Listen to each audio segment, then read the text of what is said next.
Hey guys, welcome back. Today we're going to be doing one of our favorite things, or at least mine, in making a charcuterie board. Alright, so with this board we actually start with a slab, live edge slab.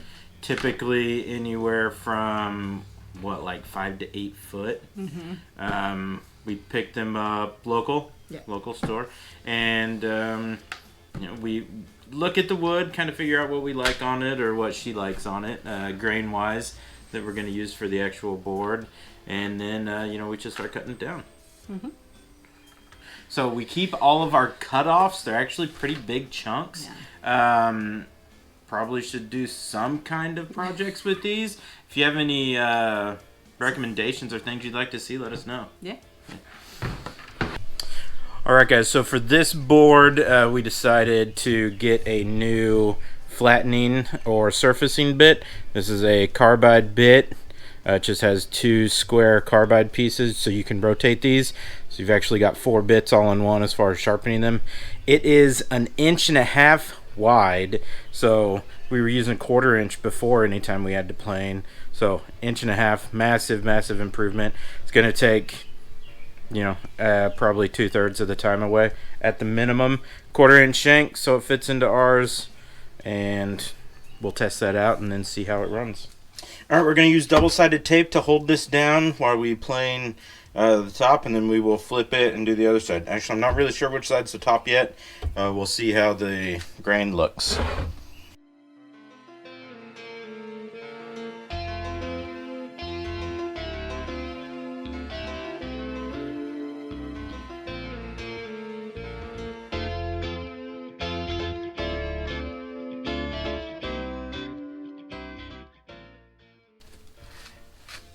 It's a little bit wobbly, so I shimmed it.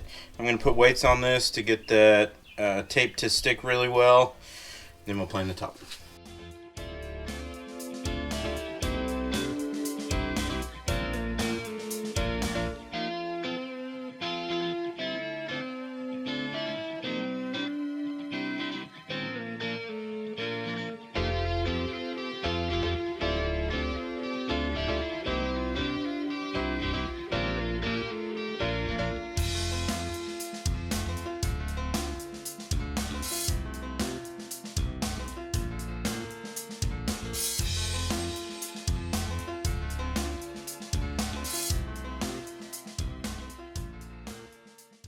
Alright, so the double-sided tape didn't really stick all that well. So this go round, I put down tape. I'm going to CA glue it and then put the accelerator on this side and put it down that way. Since we've got the other side flat, it's going to sit nice against that and hold it in well. Using medium CA glue and the activator.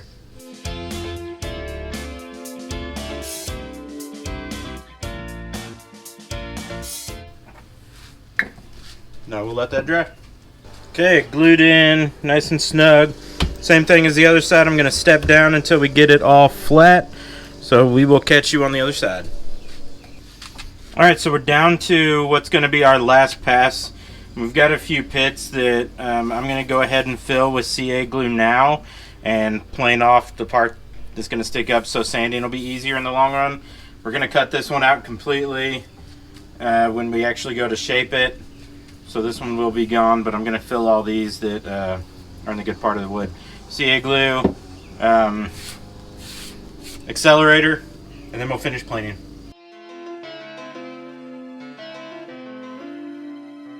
I'm using thin so that it can soak way down in. You can see some air bubbles popping up as it soaks in. But now everything is looking good. Activator, and then we can do our last plane pass. We'll plane it, and then we'll get it out of here and we can do the shaping.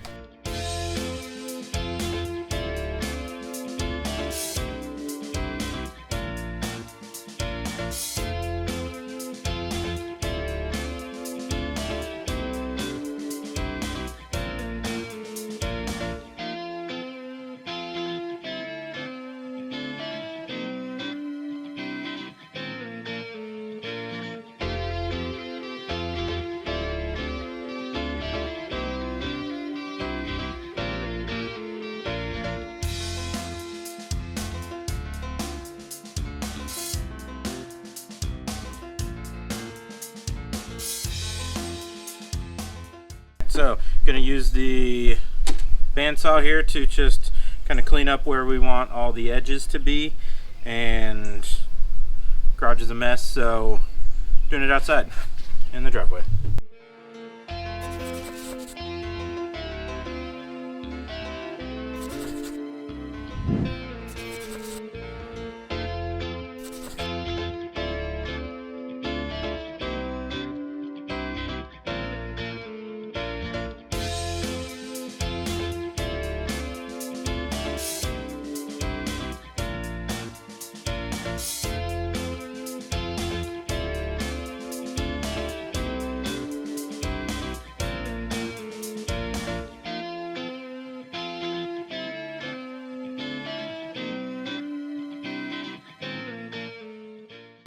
All right, we've got it shaped. It's sanded, not quite finished sanded, because we were going to cut a thumb hole in it, as well as do the name carving now, and then we will do all the finished sanding.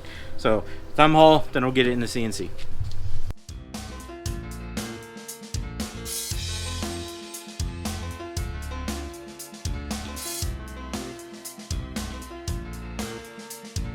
Also, with our last project, we realized that our V-bit, our 60-degree V-bit, was done.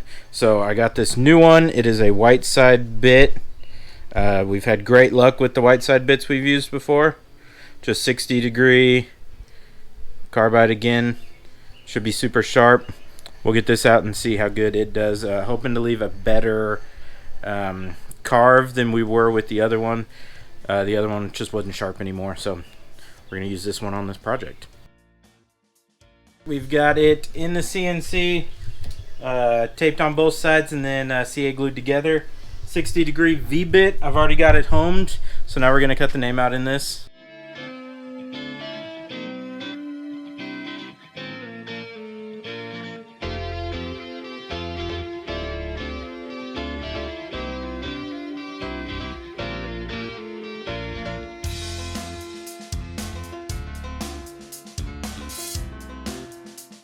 Alright, we are going to round this over. I've got a 3/8 round over with the bearing at the top.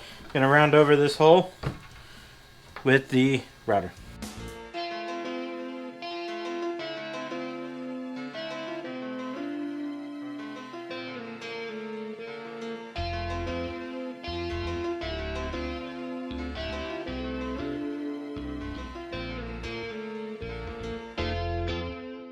Alright, now we're going to do some finish sanding and we'll be back.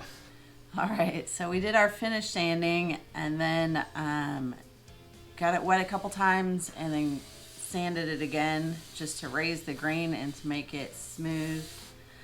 Now we are going to oil it. We always use some cutting board oil, a couple coats of this, and then a couple coats of the conditioner before it's totally done.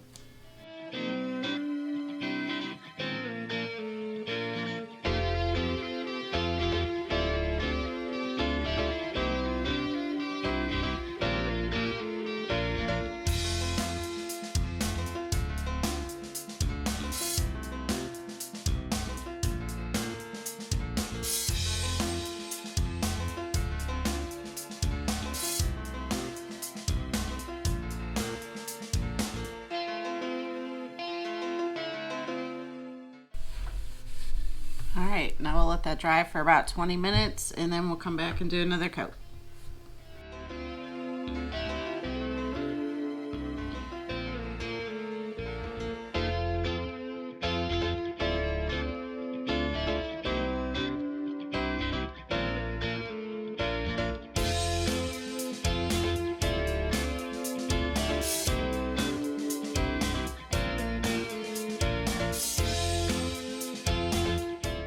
We ended up doing 3 coats of the cutting board oil. Now that it's all dry, we're ready to come and condition it.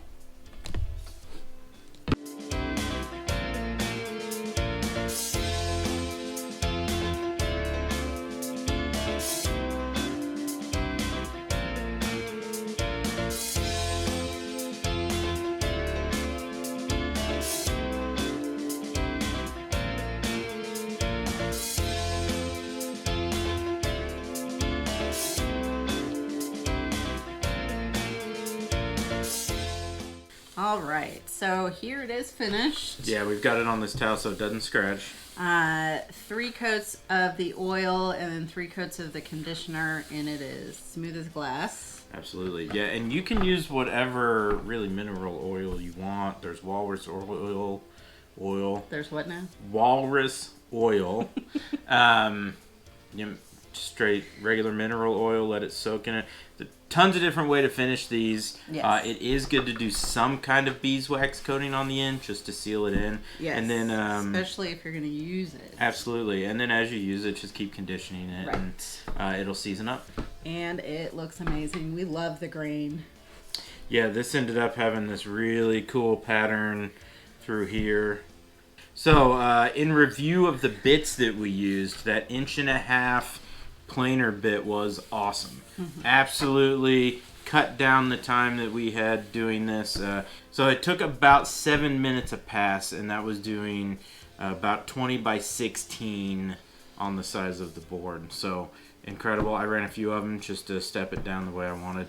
And then the V-bit, huge upgrade over the one that we had before. Left much smoother down in the cuts. None of the frays were much better. Just a light sanding over the top, and that was just a little bit of cleanup, and it looks awesome. Yep. So highly recommend those 2 bits if you were looking for a new V bit or a surfacing bit.